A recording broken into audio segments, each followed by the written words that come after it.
first mortgage I did 7 or 8 years ago is that all we needed was a pay stub, show the bank statements, and then do a credit check. And here's your mortgage. Unfortunately, 7 years, 8 years have passed.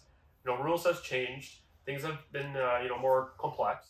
Hi, I'm Lucky. I'm a mortgage agent at Mortgage Ingenuity here in Kitchener, Waterloo.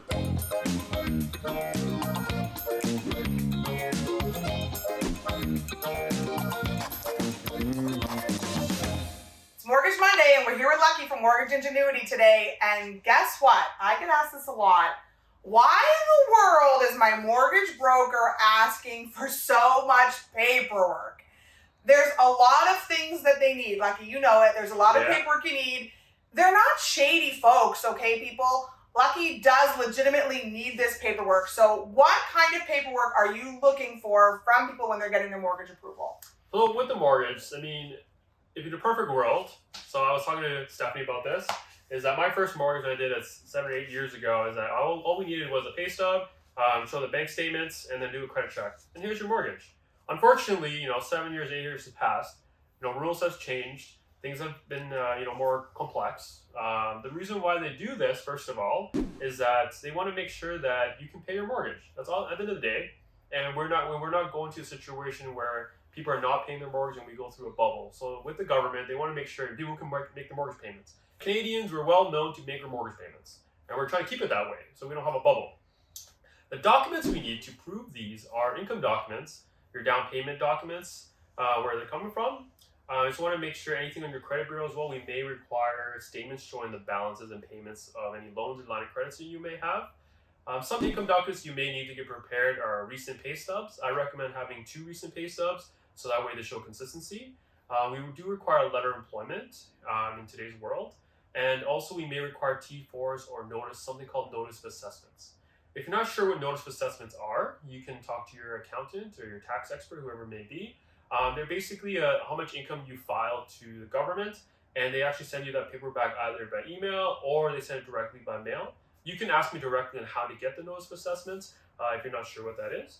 But those are some of the income documents that you may need to provide us to show proof that, hey, look, this is how much money you're making. And it's not just for the mortgage company. It's to make sure that you can afford your mortgage payments. We don't want you to go into a house and, sit there in an empty house and not be able to make your mortgage payment, because that's the last thing that we want you to do. It's benefiting yourself to make sure you can afford it, and also to prove to the lender that, hey, look, I can pay this. What else we need is down payment documents. This actually has become a little bit more difficult to get, just because house prices have gone a lot higher than we expected. Down payment documents, if it's coming from your own savings account or investment account, we require 3 months of history of that.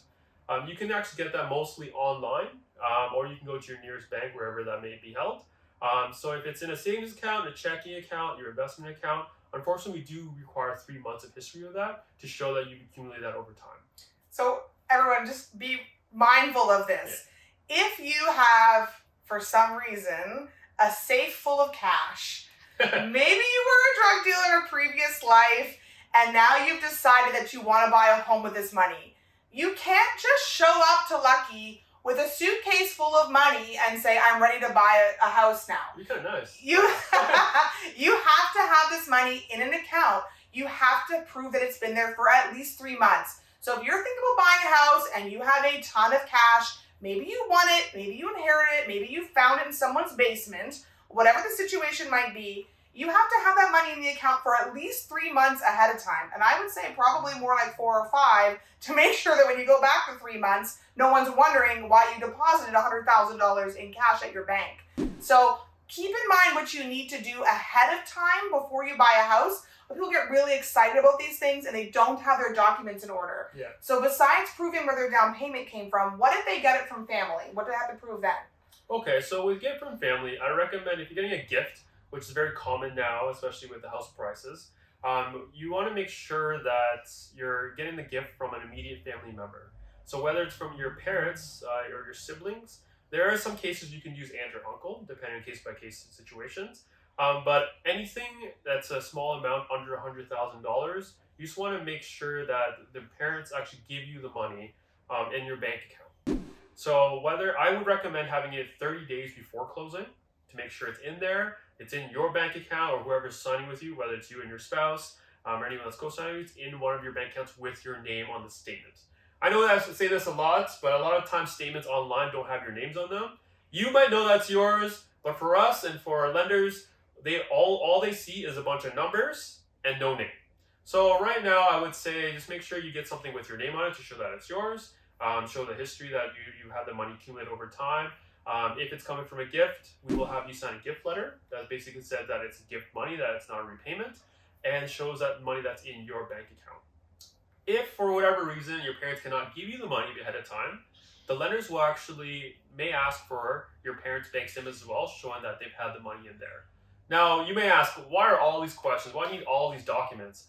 Well, we are in the financial system in Canada. We are actually regulated and audited every year to show where all this money is coming from, to make sure that we're protecting this money not coming from fraud or whatnot. So we want to make sure that's a paper trail of where this money is coming from. So it's not like I need this information for myself. I need this to provide to the banks and the government to make sure all the money has a paper trail. It's legitimate money. It's not coming from wherever you're getting the money from. We want to make sure that has a paper trail where it is. And unfortunately, in today's world, we do require doc to make sure that all the I's are dotted and T's are crossed.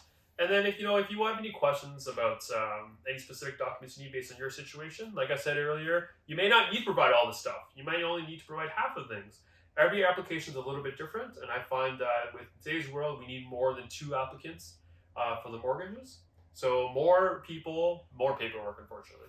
Yeah, and also remember the ID. So I need ID for my paperwork, and Lucky also needs ID. We're not trying to steal your identity by getting all this information. I can tell you that it is absolutely necessary to get a mortgage, and that's a lot of money you're borrowing. So have all your information ready early, get all your ducks in a row. If you think you're not quite there yet, contact Lucky. He can give you a list of exactly what he needs from you. If you have old car loans and all these things on your credit bureau, they need to be cleared up. So give yourself time to get your mortgage approval in order, because really, when you get to see me and look at the houses, I'm exciting. It's a fun time. Lucky's job is a bit more boring, so get that stuff done early and out of the way so you're ready to go and buy the house for you.